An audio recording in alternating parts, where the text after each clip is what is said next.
मौसम के हवाले से आपको अपडेट करें। आपको बताएं कि आज मुल्क के बेशतर इलाकों में मौसम सर्द और खुश्क, जबकि बलाई इलाकों में शदीद सर्द रहेगा। ताम शुमाली और मगरबी बलोचिस्तान में चंद मकामात पर हल्की बारिश और पहाड़ों पर हल्की बर्फबारी मुतवक्के है। पंजाब, खैबर पख्तूनख्वा के मैदानी इलाकों और बलाई सिंध में शदीद धुंध पड़ने का सिलसिला जारी रहेगा।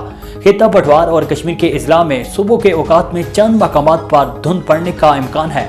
गुज़श्ता 24 घंटों के दौरान मुल्क के बेशतर इलाकों में मौसम खुश्क और सर्द, जबकि बलाई और शुमाली बलूचिस्तान में मौसम शदीद सर्द रहा। पंजाब के मैदानी इलाके शदीद धुंध की लपेट में रहे। आज रिकॉर्ड की गई कम से कम दर्जा हरारत लैस करदू -12, कलाम अस्तोर गोपस -8, ज़ियारत -7, गिलगित -6, कलात -5, चित्राल और दीर में -4 डिग्री सेंटीग्रेड रिकॉर्ड किया गया है।